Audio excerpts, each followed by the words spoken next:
Uyintokozo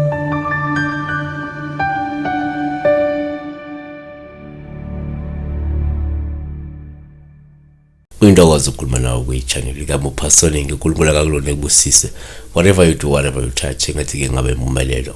Sibheka ludaba kafushane lwamaphupho olukasihle N Kinqa. Sibongo sesixhosa angikwazi usifunda kahle. Sihle Nkinqa 3786. Mangifunde kabi seyongixolela ngaza ukuthi kodwa nje usihle Nkinqa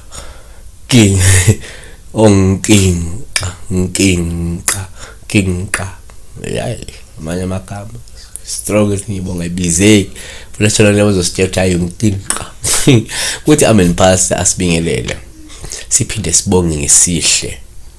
Ngicela ukubuza lapha ukuthi ngabe kuchazana uphupha umfula ojwayeleke unamanzi sewomile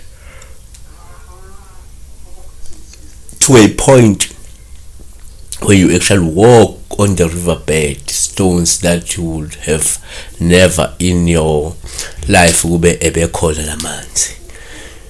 And uphawu lolu esingathatha njengoluhle kokunye ngoba khumbula ukuthi umfula ungaba uphawu luhle ungaba uphawu lubi ngoba umfula kuyenze ube as a barrier phambi kwethu kodwa uma ungaseke ukusho sesiyakwazi ukucrossa without having to encounter amanzi azosivimba. Yabona sena singakusho singathi la number 1 uma uphupha umfula kuwuphawu olubuma wompile lusho ukushabalala uma unebhizinisi lusho ungenzi inzuzo komqamo wakho noma ukufekela kweinhlelo zakho. Number 2 futhi umphupha umfula kuwuphawu olubi uma womile olungabe lusho isikhathi esizofika sezinselelo nezihibe ikakhulukazi esizophazamisa impilo nentuthuko yakho. Isaiah 19:5 amanzi ayakuphela elwandle umfula wome ushe. Number 3 uma uphupha futhi umfula kuwuphawu olubi futhi uma womile olusho isijeziso nezishayo esizokwehla ngenxa ke yeziphambeko zakho phambi kukaNkulunkulu omunye ngathi ke phambi kwezidalwa zakho. uJeremiah 50:38 makufike ukusha phezulu kwamanzi alo aze ome ngokuba yizwe elinezithombe ezibaziweyo bahlanya ngemifanekiso yabo. Number 4 kuyenzeka futhi uma uphupha la umfula kuba uphawu oluhle kwesinye isikhathi uma womile olusho ukushabalala kwezingqinamba nehibe ebeyivimba enqubekela phambili uma uwela kuwo ungesenawo amanzi. Kungenzeka lo mfula uyawubona ka usuyakhona ukucrossa manje.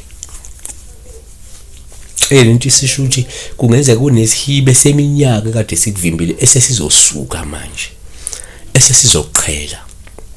uNkulunkulu asesiqhelisile phambi kwakho noma ke idala zakho sezisiqhelisile phambi kwakho lesi sihibe empilo yakho sezoba lula. Ngenzeka ke lesi sihibe kungaba na umuntu obekhona ozalwe ekhona wakhule khona umuntu owuhlupho oseshonile njengamanje lo muntu wabo njena kwelamathongo usefana nomfula oshile ke manje sozokhona ukuthi impilo yakho ibe nenqubela phambili yamanje. Kodwa kasenze kanje uJoshua 4:23 uthi ke ngokuba uJehova uNkulunkulu wethu wawamenyisa amanzi aseJordani phambi kwenu naze nawela njengalokhu Jehova uNkulunkulu wenu wenza elwandle olubovu alomisa phambi kwethu saze sawela. So kusho ukuthi lingabuye lube luhle uma ukuthi la manzi ashe nje ubese wena uyawela bese wena ukwazi ukwelela ngaphesheya ukwazi ukuhamba la kade ngeke uhambe khona. yabona. Sithembe ukuthi esimeni samanje, esimeni sokuthandaza, kungenzeka kunomuntu mhlawumbe osanda kuphangalala okade uhlupho, kungenzeka empilweni yakho ngesaba uhlupho, kungenzeka kunento ekade iyinkinga isikhathi eside ozalwe ikhona, ilokhu ihlupha iyinkinga, ibarrier phambi kwempilo yakho, phambi kwempumelelo yakho, esesukile njengamanje, siqhelukile nje manje, sichezukile, impilo yakho sizokwazi ukuthi iqhubeke ibe nenqubekela phambili manje, yabona. Siyabonga kakhulu, sibheka la iphupho lika Sihle Nkimqa 3736 bebuza la ngokuphupha nje umfula ongilawa amanzi owomile. Siyabonga, be blessed.